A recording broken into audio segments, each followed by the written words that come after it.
Hello and welcome to Classical Stuff You Should Know, it's a podcast about It's okay. It's a podcast about classical things. Yeah. Old stuff, old books, old things, and it's put on by 3 classical educators at Veritas Academy in Austin, Texas. I am one of those. My name is AJ Hannenberg, and I am joined by Graeme Donaldson. Hi. And Thomas Magby. Hello. And we are talking about a Scottish play, the name of which I can't say. You're not allowed to say the name of the play? Only in a theater. I thought, we're not in a theater right now. Right? Oh, really? Is that the rule? Correct. That's my understanding of it. Oh. You should be safe to say it. But what if you break your leg as soon as you say it? What if I say it in Pig Latin? Does that work? Ackbethmay. Yes. When I was a kid, my grandmother invented a language that she taught to us kids, and it was called Avenglavish. And essentially what you did was you just put the letters OV in front of most syllables or vowels in English. So English is Avenglavish. So I would say havalavo, havo avar arvu, mavanavum, gravi aviavum. But you don't do that for all words? Did you say it's only some words or all some words and syllables? I mean, it's a notoriously difficult language. And there's nuance. The grammar's complex. But I just said, hello, how are you? My name is Graeme. Got to turn on the video. One sec. It's impressive that you can speak that quickly. Yeah. And then it would create great hilarity when you would try to put words like monopoly into Avenglavish, because it would be like monavavavapalopoly. Good. I like it. But anyway, yes, that's for you younglings at home. You can do your own language. That's an easy way to do it. Are we studying this language for today's episode? Yes, so it's a classical language. Wow, okay. And romantic language, obviously. Wow, okay. It's very romantic. Yeah. Done by the Slavs. The Slavs. Slavolopoulos. Okay, no, today we are going... they've been reading... So our seniors have been reading Shakespeare plays. And me and Hannenberg and another English teacher, Miss Ball, who friends of the podcast will remember from way back when, an earlier episode, like episode 4 that she was on. We co-teach the class, all 3 of us, and they've been reading all sorts of plays. And the one that I have been with, one of the groups that I'm in charge of, is Macbeth. And I've been rereading Macbeth. And there was just a motif that stood out to me in the first act that I thought was very interesting and pertained not only to like government and authority, but also just to the soul's health and the notion of virtue, like how virtue works itself out in not only in a body politic, but also in like a human person.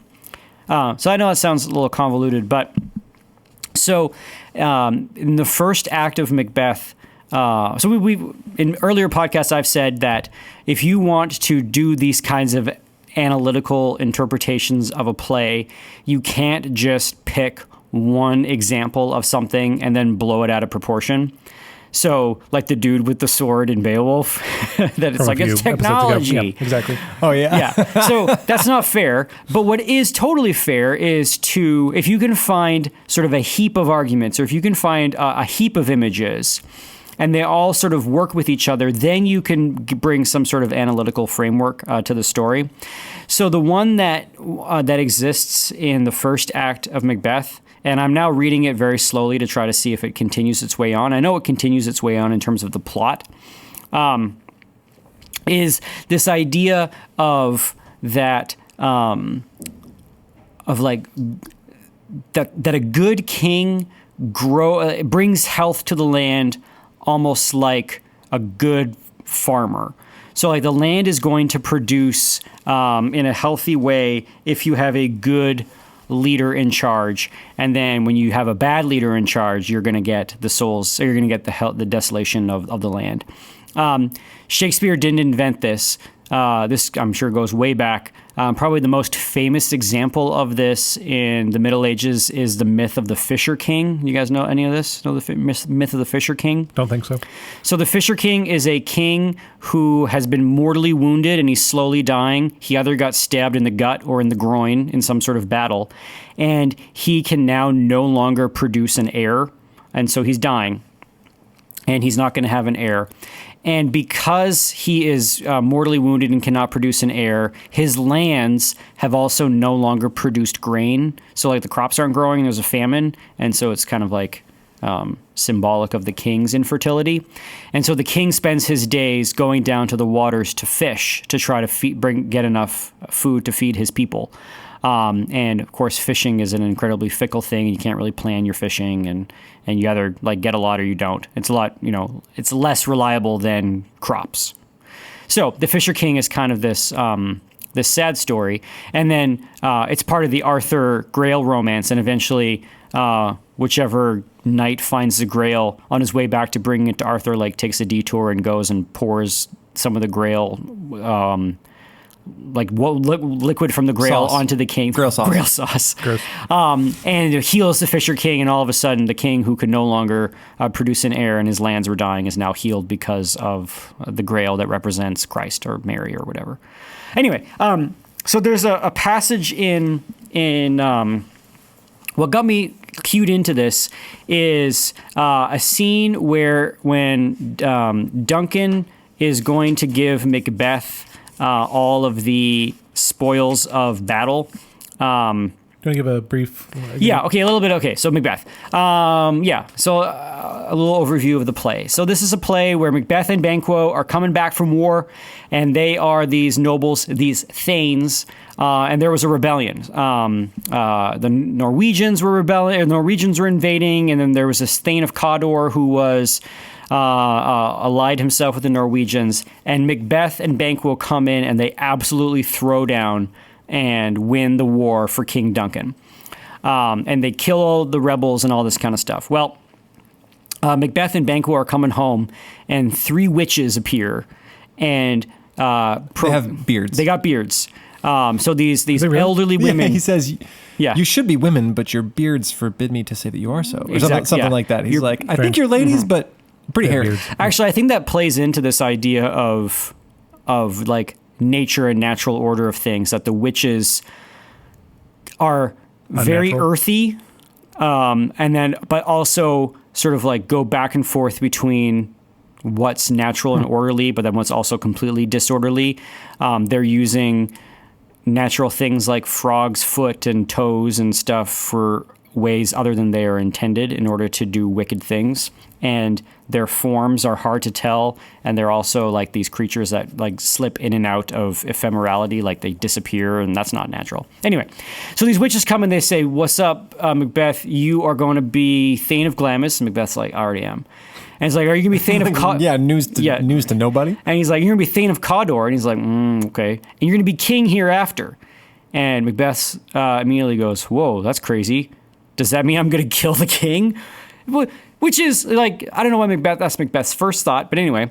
And then they say to Banquo, "Hey, Banquo, your kids are gonna be king one day, but you're not." And Banquo's like, "Oh, okay, cool." And then immediately the witches leave, and then a dude rides up and is like, "Hey, Macbeth, Duncan just made you Thane of Condor." I keep thinking you're saying Condor. 3 Days of Condor, great movie. But it just made you Thane of Cawdor, and him and Banquo look at each other and they're like, "Whoa, crazy." Anyway, so this is the scene where Macbeth just pulls up to the king, and the king is going to grant this thanedom upon Macbeth. This isn't really a podcast about the whole play of Macbeth. The rest of the play is Macbeth murders Duncan, becomes king, is immediately beset by supernatural, not only guilt, but then also madness. What happens to him is he no longer sleeps. And what happens to his wife, who's in on this thing, is she goes crazy. And they have other natural consequences. Yep. They have no friends because they keep on murdering people, Yep. and turns out they're real bad at governing. They've got no friends. They can't have kids because it turns out that Lady Macbeth kind of like sells her soul to the devil at the beginning of scene 3. They don't have any kiddos. What? A little bit. Yeah. Kind of? Yeah. How do you kind of sell your soul to the Well, devil? she's not like she's like, no, she She asked the basically- evil spirits to inhabit her and unsex her. That's right. And basically turn everything that is nourishing about me to turn bitterness. her milk into bitterest gall. Yeah. I mean, that's not. You're not going to be a good vessel, holy vessel for a child with that, At that kind point, of attitude. No, you are correct. Anyway, and so the murder takes place, and and then Macbeth becomes king, and then eventually justice gets served because Macduff, who is a loyal servant to Duncan, sort of finds out about everything and then kills Macbeth. And then it's the coolest thing because Macbeth has gotten the thing that he can't be killed by man born of woman. Mm-hmm. And then Macduff comes up and he's like, "You can't kill me. You were born of woman." He's like, guess what? I was C-section, bro. Yeah, and then murders him. Yeah. It's like technicality. Yeah. And then there's also the witch. So the witches say this in a very true, like, when the oracles kind of screw you up by telling you something true that they play on your impressions of things. Right. And they also say like, you're going to be king. You'll stop becoming king when I think it's Elsinore or whatever, when the woods, Burnham Wood. Isn't it Dunsinane? They march. Or no, Dunsinane's his house. I think it's Burnham Wood approaches your gates. And he's like, well, it takes trees a long time to grow, so that's not going to happen for a long time. And then one of his little dudes is like, Macbeth, you won't believe it, but the woods are walking towards the castle. And Macbeth's like, oh, crap. Well, it turns out it's an army carrying branches. Right. To disguise their numbers. Now, fun fact, J.R.R. Tolkien, he says that was one of his greatest disappointments in all of literature, that the trees themselves did not march against evil Macbeth. He wanted the trees to march against Macbeth out of rage for basically destroying God's holy order by killing Duncan.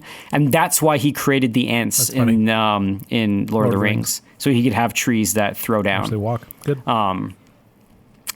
Cool. Anyway, so that's sort of the overview of the plot about Macbeth. But there is this one interaction between Duncan, Macbeth, and Banquo when Duncan is giving Macbeth his thaindom, and then it's and then this idea is kind of picked up with Lady Macbeth in the next scene when she's asking the evil spirits to take away her nature or her natural inclinations.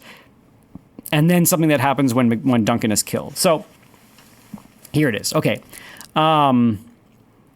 So when Macbeth is... we'll come back to that. All right, so here's that scene where Duncan is giving Macbeth his due. He's given it. He's like, Duncan says, "Only I have left to say more than is thy due, than more than all can pay." So he's like, "Here is the thane of Condor or Cawdor or whatever it is, Condor." And Macbeth says, "The service and the loyalty I owe in doing it pays itself. Your Highness's part is to receive our duties, and our duties are to your throne and state children and servants, which do but what they should by doing everything safe towards your love and honor." So Macbeth says to the king, I've only essentially been doing my duty, and it is natural, king. It is your part to receive our duties, and it is our duty our duties to your throne and the state children and servants. So this is what we're supposed to do. Duncan says this: "Welcome hither. I have begun to plant thee, and will labor to make thee full of growing." This is what Duncan says to Macbeth. Duncan basically says, I, as the king, am now basically like turning my attentions to you, Macbeth. I have planted you in the ground, and I will make you full of growing. And then he turns to Banquo, the other guy, and he says, "Noble Banquo, that hast no less deserved, nor must be known, no less to have done so. Let me enfold thee and hold thee to my heart." So he's like, "Oh, Banquo, I love you too, buddy." Right. And Banquo says, "There, if I grow, the harvest is your own." And then they continue on. So you see the little metaphor that's already here, right? That the king is laboring to grow his subjects, his people, and Banquo says, whatever good is done to me by your attention and your favor, O king, is a harvest that you have. Then the scene continues on, and then Macbeth leaves by saying, but in his heart, we all know he's planning on doing some murdering. And then Duncan ends the scene by saying this: when looking at Macbeth walking away, he's like, "Wow, true worthy Banquo. He is full so valiant, Macbeth. And in his commendations, I am fed. It is a banquet to me. Let's after him whose care is gone before to bid us welcome. It is a peerless kinsman." So Duncan says that I have received my bounty. Like, I am fed by Macbeth's loyalties. So I, as the king, have been doing my gardening, and my citizens, my lieutenants, have been growing up in virtue, and then they present their fruits to me, and I am fed by this. This is kind of that metaphor. And I would sort of posit that this is kind of the metaphor of that sort of medieval order of kinghood, is that you have a good king, and when you have a good king, you have fruit, you have good subjects, and you've got this sort of like reciprocal relationship that goes back and forth. The king is fed and the kingdom is healthy. Because like gardening takes a lot of time and attention. This is something that I have learned this past summer by watching my garden slowly like die. But now you're at a point where it is feeding you in the same way, right? But it takes that time and effort, but then you get a reward from it. Yeah. Now, this metaphor continues on. And so now, so we have this metaphor of gardening, that the king's job is he sort of is raising up these plants and these crops to feed him and to feed his kingdom. Banquo, when the witches are coming in and they are talking to Macbeth about the future, both Macbeth and Banquo talk about how unnatural it is to be able to do this, to talk about this. That by doing what they're doing is they are the weird sisters, and that doesn't just mean that they're like wacky. The weird sisters of the witches is that they are doing things that are unnatural, and being able to tell the future is one thing. Banquo says, just sort of in passing, says this to the witches that sort of adds again into this theme. In the name of truth, are you fantastical, or that indeed which outwardly you show? My noble partner, you greet with present grace and great prediction of noble having and of royal hope, that he seems wrapped with all. To me you speak not. So he says to the witches, like, hey, what you just said to Macbeth, like, look at him. He's like thinking about it over there. You haven't said anything to me. If you can look into the seeds of time and say which grain will grow and which will not, speak then to me, who neither beg nor fear your fears nor your hate, your favors nor your hate. So Banquo's got this little line saying like, hey, witches, if you seem to have this ability to tell me which seeds are going to grow and which seeds aren't going to grow, well, then let me know what's my future, what do I get? And of course, by doing this... crack my fortune cookie, ladies. Yeah, exactly. But the way that he describes it is telling which seeds are going to grow.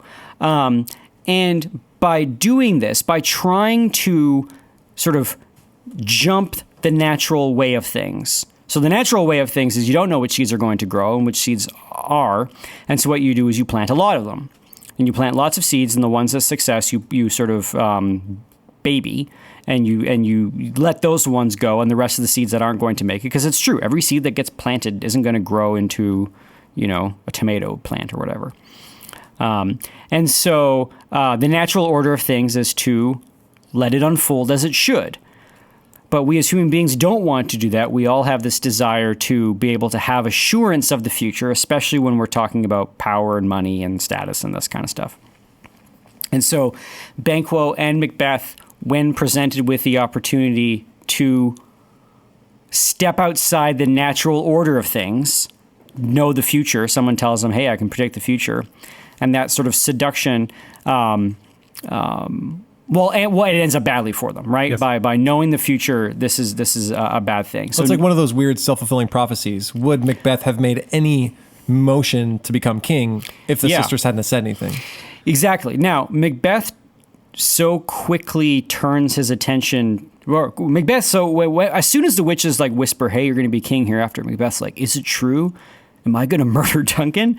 It's like, whoa, witches didn't say nothing about murder. He could have fell off the ox cart, and turns out that you're in his will or something, right? Yeah. And I mean, he's encouraged to it by his wife, isn't he? Like, he isn't fully like, I'm going to do this until she's like, this is happening. He's not fully, I'm going to do this, but he's definitely says it's murder.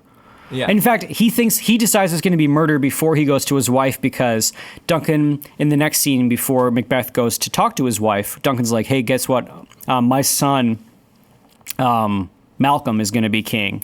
And Macbeth's like, all right, well, murder it is. Oh, what is it? That's a step on which I must fall or step over. I must or step or tumble off or whatever it is. Yeah. Malcolm is. Okay, so Macbeth and Banquo, by hearing the witches and allowing them to talk to them, are allowing themselves to like get out of the natural order, the natural way of things. Oh, we got copies of the book for everyone. So the witches are presenting this seductive thing by saying, hey, by telling you the future, and they're doing it by all sorts of unnatural means. When I mean unnatural, I mean taking things and using them in the way that they're not, like using them in the wrong way. So it's famous, the double boil and trouble. They're taking these natural elements like frog's foot, like what is it? Tongue of frog and eye of newt and tongue of dog and all this kind of stuff. All these things that we consider grotesque, and they're making something out of it to try to basically get out of nature, to supersede the natural order of things, to see the future. Before Banquo and Macbeth show up, the witches are talking about like what they did that day, and one witch is like, I was really hungry and I saw this woman and she was eating nuts, and I was like, give me some nuts. The woman was like, get out of here, you gross hag. And then I decided that I was going to conjure up a wind to blow her husband's boat into the shore. Like she's like, I found out her husband is a sailor on the boat Tiger. That's the name of the boat. And so I need some help, ladies, to destroy his boat. And the ladies are like, totally, you can have my wind. And they're like, awesome, right? So they can use this sort of magic. This is where I struggle with the interpretation.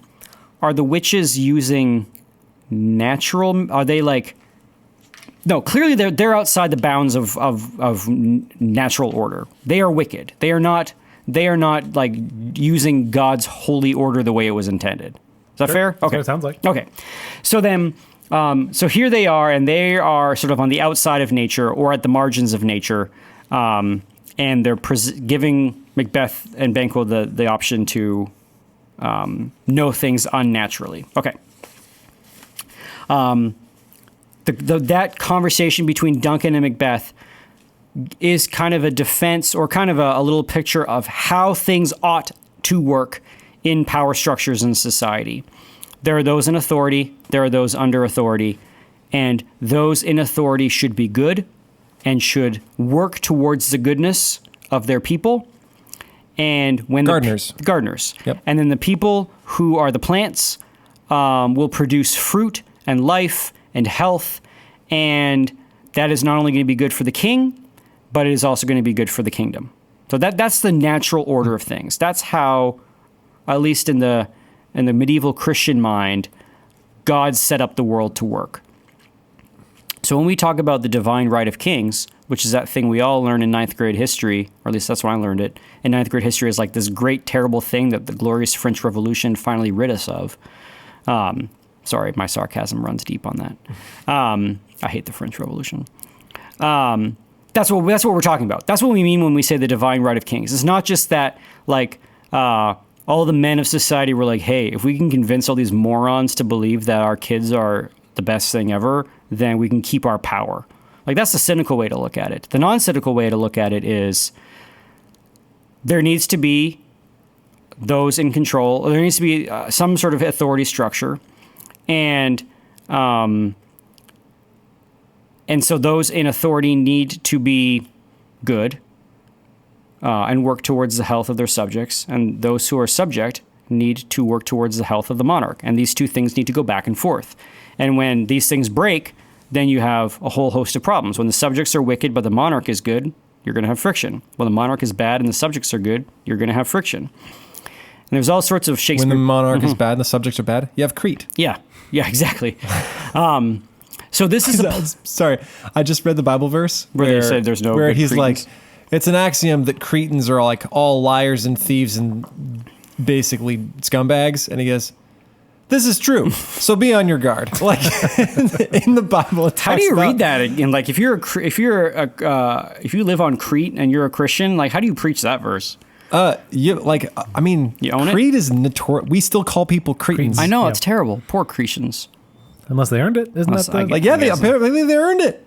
Even God was like, yeah, these guys are kind of a mess. If you live on the island of Crete and listen to our podcast, give us a defense of why your island is perfectly fine. I think we were the second-ranked podcast in Macedonia. Oh, yeah. I think in the arts section, though, for what it's worth. But anyway. Arts section in Macedonia. Yeah. We see you guys. It's our true listeners out there. Hey, that's all it takes. I don't care. Rock and roll. Yeah.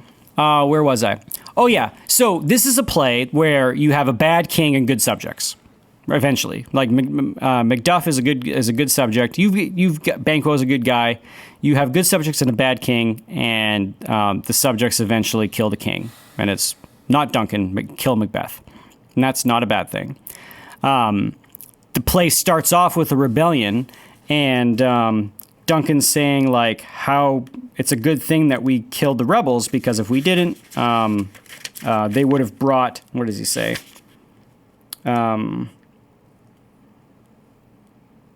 I can't find it. But basically they're saying that he was like an illness, a sickness in the kingdom. And by killing him and cutting him out, we're going to stay healthy. We can sort of take these cancerous cells out kind of thing. And then Macbeth is still one of these cancerous cells in the body politic. For fun, a play where you have another play where you've got like a wicked king. A wicked king and... I don't know if he's a wicked king, but you have subjects that decide they're just going to take out the king, and it's probably not all that fair on the king, is Richard II. Maybe not. Richard II kind of had it coming. But that's another one of Shakespeare's plays that sort of deals with this theme. When is it acceptable to take down an authority placed over you by God? Anyway. But in the case of Richard II, does that go better? Does that go better than Macbeth? Yeah. In that one, it's more of a like... Everyone respects he's placed an authority over us by God, but he's like really pushing it with his pettiness. And on this one, Duncan did not deserve to die. And Macbeth totally deserves to die. And he's not, and Macbeth wasn't like placed in authority by God. Macbeth jumped the line. Macbeth used unnatural means to get there. Okay.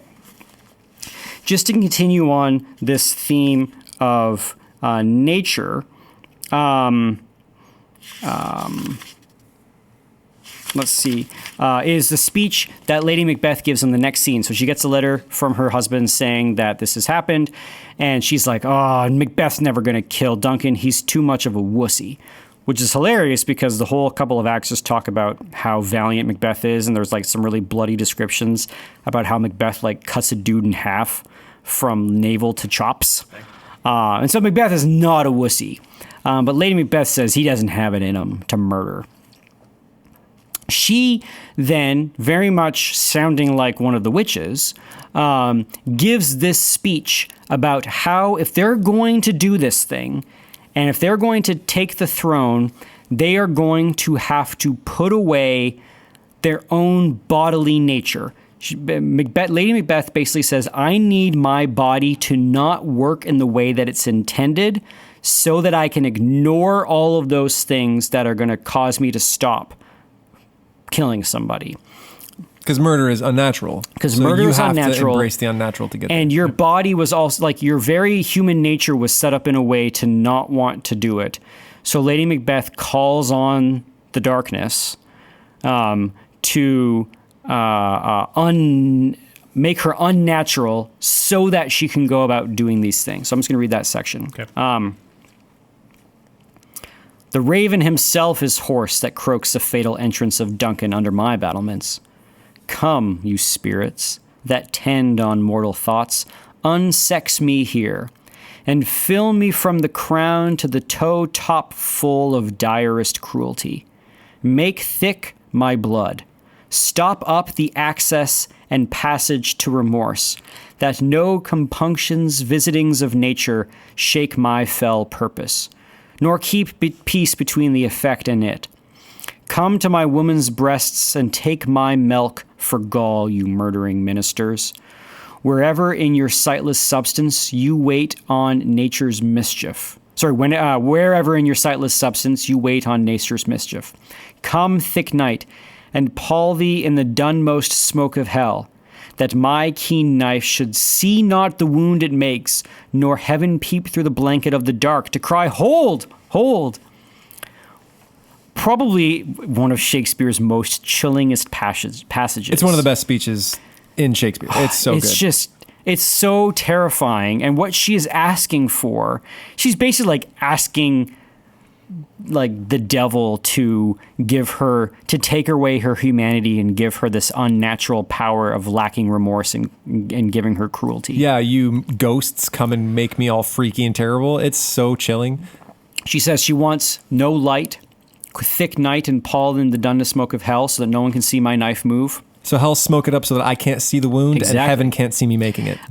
Earlier, Macbeth says that he says, stars hide your fires so that there's no bit of light that can see to my blackest desires, which is, yes, where Mumford & Sons get that line for, which is maybe rethink that song. I was like trying to think of the lyrics of that song because it's basically Macbeth saying like, hey, everyone turn out the lights so I can murder this guy and then also not see it because that would, rough me up if I actually saw it. Yeah, in Macbeth, he's kind of like, oh, I don't want to look at this thing that I have to do. Mm-hmm. And at this point, he's not going nearly as far as his wife. His wife is like, it's game time. Let's get cruel with it. And she has to kind of like convince him into his ambition. She does convince him into his ambition. Yeah. But for her, she asks the darkness to take away her femininity, that all of the aspects of the feminine that she has, she wants to sort of sacrifice for the power of taking the throne, of being able to do this vile murder. Her unsex me here. Take the milk that I have and bring it into bitterest gall. Later on, we find out that Lady Macbeth cannot have children. So there's almost like a natural consequence to it, right? That the demons were like, yeah, sure, I'll unsex you, and now you can't bear a child. Does she find that out after that scene? Yeah. Okay. She finds it out way after the murder, and Lady Macbeth ends up losing her mind, and she thinks her hands are always bloodied. And so she's constantly washing her hands. Well, isn't that the dream scene? Mm-hmm. It's where she's like up sleepwalking? Well, she's up sleepwalking and she keeps rubbing her hands saying, out, out, damned spot, thinking that there's blood all over her hands, which is a line of Shakespeare I always remember because it was the thing my dad said every time he let the dog outside. Out, out, damned spot. I was like, our dog's name wasn't Spot, but he would say it. And I was like, why is Dad swearing? And then I read Macbeth and I was like, oh, he's just being funny. So weirdly enough, that scene, the Lady Macbeth crazy sleepwalking crazy scene. So I directed a version of Macbeth. If you remember, 8th grade. It was terrible. Yeah, I was a ghost. I was a witch. No, I was a ghost. I was a ghost of a dead king. Yeah, you were a ghost of a dead king. Half of the way I conceived it was terrible. No one could see what was happening. No one could hear anything. It was really goofy. I set it in Arizona. It was ill conceived, but one of my students. Why Arizona? Just I wanted to set it in modern day. They were killing the governor. Okay. Instead of the king. Okay. And it was easier because we could dress in Western clothes because we don't have a whole lot of like medieval dress. Sure. And so, but the performance given there, I have only ever seen one other professional Shakespearean Macbeth or Lady Macbeth that comes even close to how she delivered it. It is still one of the best versions of it I've ever seen.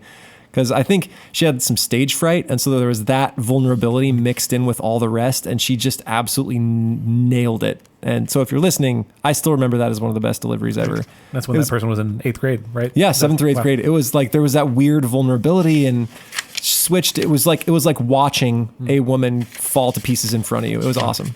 Wow. Anyway, so then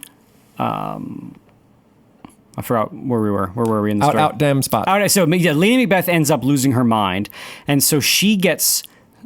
She basically gets what she asks for. She asks to be unnatural, and then as the play goes on, she ends up being unnatural. She loses her rational faculties. Her mind and body no longer work the way that nature intended. She can't sleep.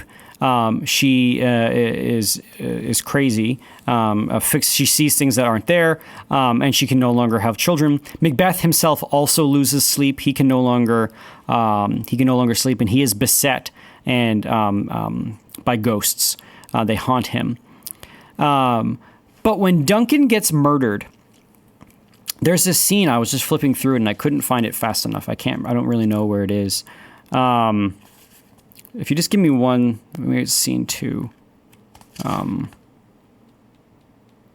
Maybe, or there's a,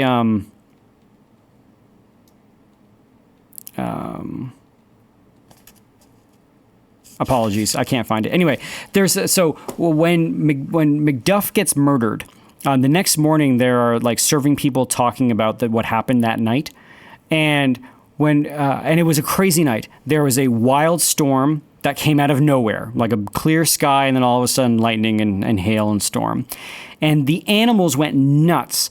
And the image that I always remember from reading this in high school was that the horses ate each other. There was one horse that ate another horse in the stall. And so you had this sort of unnatural occurrences that happened. That when Duncan gets murdered, nature itself begins to experience nature begins to experience the unnatural. That when a great evil is done against the order of the universe, that somebody who is in charge and who is responsible for the health of many and was ordained by God is killed, nature almost has like a violent reaction to that thing, that the way that things normally don't work anymore. Storms out of nowhere, horses eating each other. Wasn't Cannibal Horse a Cannibal Corpse parody cover band? I have no idea. Yeah. What's Cannibal Corpse? Is that, It's like a band? A metal band. Oh. Just making a joke. Okay, gotcha. Didn't land, obviously. So then, so I'm trying to think of like, okay, how do we bring this whole thing together? That I was just thinking about your podcast last week, Hannenberg, that doing a great evil, or when you do an evil thing, you are doing something unnatural. Like you are stepping outside of the way that things are supposed to be. And in order to do an evil, you have to, you sort of have to twist health. Does this make sense? Do you want to read that scene? Do you know where it is? It's page 73 if you want to do that. Oh, cool. Yeah, I do want to do that. At the bottom of the page. 73? Yeah, just while flipping to find it, it's Act 2, Scene 4. And then while getting there, even when it's Duncan who's murdered, here lay Duncan, his silver skin laced with his golden blood, and his gashed stabs looked like a breach in nature for ruin's wasteful entrance. That's an earlier scene, but even just to add to your theme of nature being destroyed. Good. Yes, here it is. It is unnatural. Yeah, so the old man and Ross. So Ross is another. Are talking about what's happened. Want me to be the old man? Sure. You can be the old man. I'll be Ross. 70 I can remember well, within the volume of which time I have seen hours dreadful and things strange. But this sore night hath trifled former knowings. Ha! Good father. Thou seest the heavens as troubled with man's act, threatening his bloody stage. By the clock 'tis day, and yet dark night strangles the travelling lamp. Is it night's predominance or the day's shame that darkness does the face of earth entomb when living light should kiss it? 'Tis unnatural, even like the deed that's done.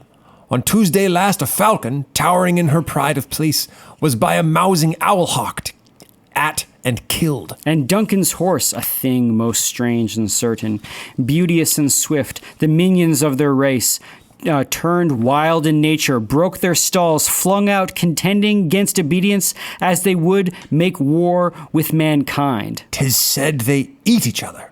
They did so to the amazement of mine eyes that looked upon it. And then Macduff comes in and they continue on to talk about these things. So when the king is killed, nature has sort of like an illness, a flare up of discord, disharmony, thinking back to your podcast. And I'm just trying to think like, okay, this doesn't happen anymore. Like, this isn't a thing that we experience in the world. Or it does, and we just don't have eyes to see it, right? Like, when there's comets in the sky, does that mean bad things are happening? Or these kinds of things. When a virus ravages the land, we don't have sort of horses eating each other or that kind of thing. But what is like Shakespeare's point, or what is if that's sort of the motif or the metaphor that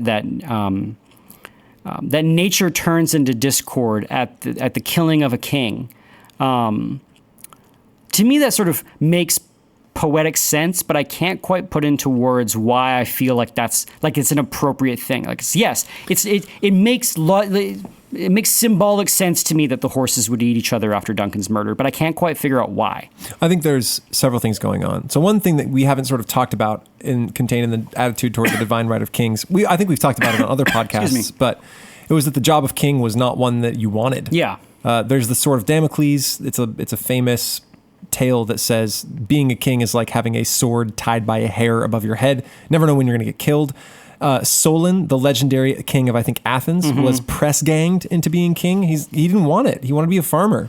And so it was kind of an old adage that if you are wise, you'll refuse the kingship. It's a recipe for heartache, difficulty, assassination, discord. You can never trust your friends again. Like, no one wants to be king. And so if you have a good king like Duncan, and then you murder him, that is absolutely against the natural order. Macbeth clearly was not suited to being king, right? He had to be convinced by his wife and by other people around him to do the thing that needed to be done. Unlike Duncan, who, when we first meet him, is beheading someone who is bringing unrest to his kingdom, right? He does the thing that needs to be done. He rewards those under him. He is kind. He even promises to see them grow more. And so after getting his promise of consistent goodness, Macbeth repays him with murder. And even the very act itself of murder is inhuman, right? To kill another person is not something like, we're not going to eat him. We're not like animals that do kill each other for food. And so this is outside of the natural order. This murder is one of ambition, and even strange ambition. He was promised greatness in more than one way and took it of his own accord by unnatural means. And so the world is upset. The natural order, king and subject, is undone, and then the natural order of man is also undone, and it's reflected in nature. Is that a fair I think explanation? so. I mean, a couple of interesting things for me is in this medieval mind, and I mean, I know Shakespeare is Renaissance, but he really is still holding to this view that in this medieval mind is that that nature also reflected the way government was supposed to be set up. Insofar as the government was functioning properly, nature was also functioning properly. And when government was not functioning properly, nature was not functioning properly. We sort of, as modern people, don't really have this view at all. We don't really connect these things at all. In Government fact, is entirely a construct of man. Or even the opposite. Like, so there's probably even some on the fringes of some more like anarcho-environmentalism that say nature will only be running properly when there is no more government, or when maybe even if human beings aren't even here. So, but in the medieval world, there was a structure to nature. There was that nature was part of the realm of man. And insofar as man ordered his civic society the way it was supposed to, with a good king serving his subjects and the subjects submitting and loving the king, that's kind of the way it was supposed to go, then nature would follow suit. Even the concept of horse, like the reason why the horse was so romanticized in that, I mean, it was because horses would only allow, would only submit to man because they knew that man was going to bring about a good thing, right? So like the king upon a horse is this vision of man and nature working together in this sort of majestic relationship. That nature was going to support man as long as man was going to go off and do noble things, and then a horse would unsaddle or would his rider if he was doing bad stuff and that kind of thing. So, but we don't have that today, we have sort of the divorce of that. When we don't have comets in the sky every time there's a presidential election, although we did this year. Is that true? Yeah. Oh. In July, during the height of the election cycle, there was a big comet that was in the night sky for a number of days in July. And we also just finished a meteor shower that lasted like a couple weeks. I know. If we were more superstitious folks, we would say that, inauspicious times were upon us, but hey, whatever. And we have planets aligning. Yeah. Well, this is the thing. So it's like, okay, what if nature still is continuing to operate in this way? It's just we just don't believe it anymore. We're just like, oh no, it's just Jupiter and Saturn getting really close to each other. So, harkening back to my last podcast, reading Augustine, because they were all into astrology back then, and he's like, is astrology a real deal? And so he's like, okay, how do we disprove it? Well, say you got twins, and they're born pretty much one right after the other, and one twin is really successful, and the other twin is really unsuccessful.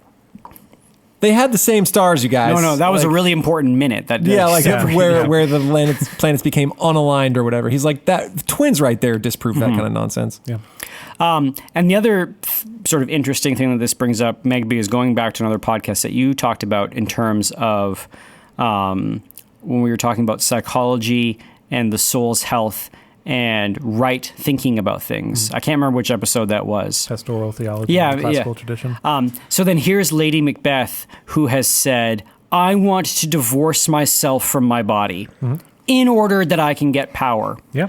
And she gets it. And she gets it, and she is miserable. And destroys her. And Macbeth has a lesser version of it. He goes along with Lady Macbeth, but he pulls trigger or holds the knife, and he no longer sleeps.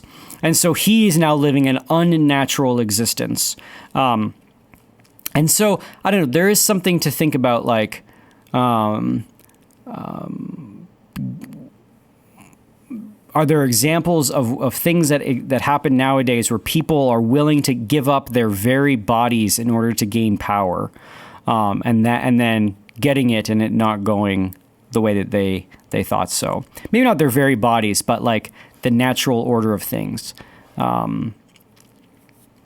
Anyway, I can't think of anything that wouldn't get the podcast into trouble.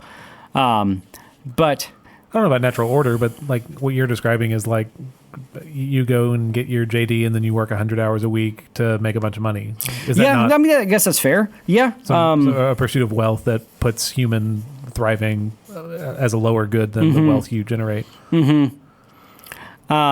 Is that close to what you're getting at? Sure. Yeah. No, that is. Macbeth and Lady Macbeth can definitely be seen as like the ultimate power couple. Like they are kind of, what was that really bad television show? House of Cards. House of Cards, yes. And hey, it was the first couple seasons were excellent. The first Once he season became was president, it was meh. Yeah, the first season was not bad, and then I stopped watching. It got weird. It did get way worse.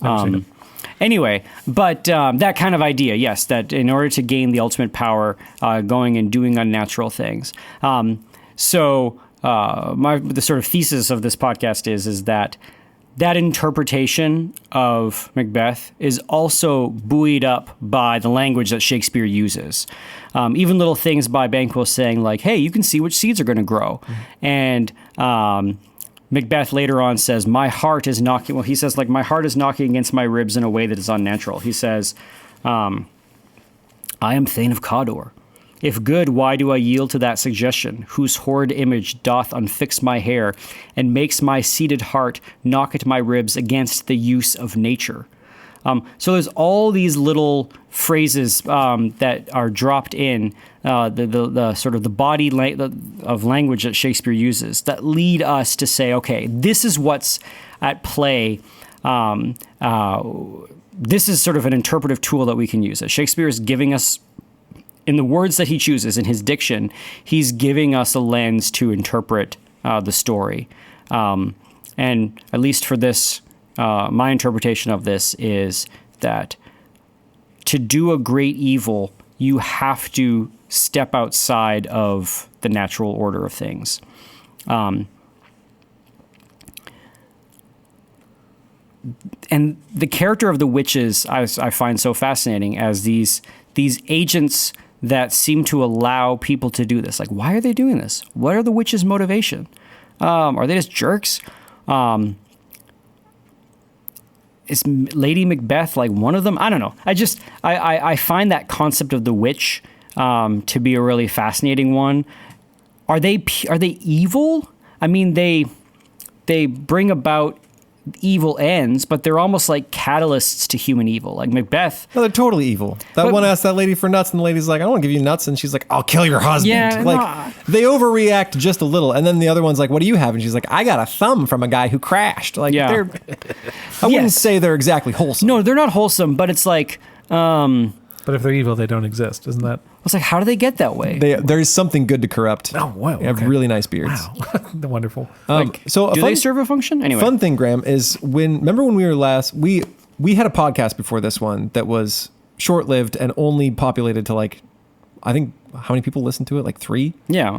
It was my mom, your mom. Yeah, it was a long time ago. I listened to it. Oh, you'll post it on SoundCloud. I listened to that episode. It was 5 episodes, one episode for each act of Macbeth. I don't believe you all posted all the episodes.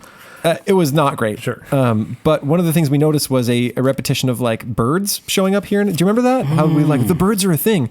I just looked, and when the birds are mentioned, it's when Duncan is arriving at the castle and his presence, nature is reacting positively. Like birds are bedding down, they're having a good time, they are singing his entrance. So when he enters, nature is reacting in a good way. I've always wondered about that because you guys kind of convinced me there's something going on there, but I think the picture only becomes complete when you realize that it's set in juxtaposition with the abuses of nature that happen later.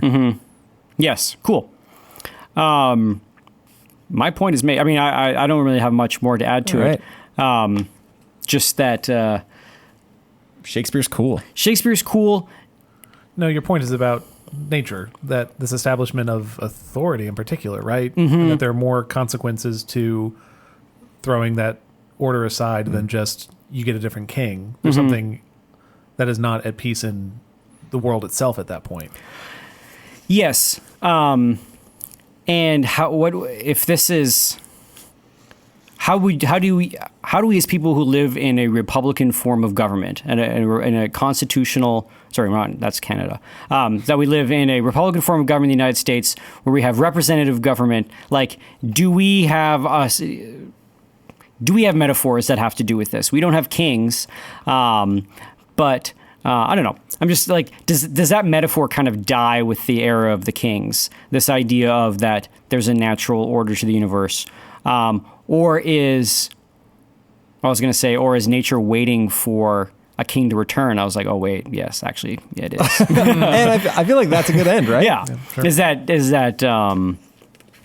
nature waits for its king? It's almost like the Middle Ages was and having the government set up in a monarchy was kind of like a pastiche, or kind of like a prefiguration. Yeah, a prefiguration of how God's holy order is established. Yeah. I mean, that's what they thought. Yeah. Anyway, I can be accused as a monarchist in the comments or whatever. And they would be right. And also an aristocrat, yes. dirty aristocrat. Yep. All right. So this has been Classical Stuff You Should Know. You can find us on the twits. You can email us at classicalstuff.net. You can find our website, classicalstuff.net. Is it just classicalstuff.net? Our website? Yeah, yes. That's okay. And then you can find us on Patreon, and you can support us there if you want. We have all kinds of goodies for you if you do, including banter before the episodes and an AMA every month and some other fun things that you can have, including my episodes from quarantine. Those are now for our Patreon subscribers. Cool. So, yeah, you can find us all there. We're glad you're listening, and that's it from us. Happy holidays and stuff. Ciao, ciao. Ciao, ciao. Bye.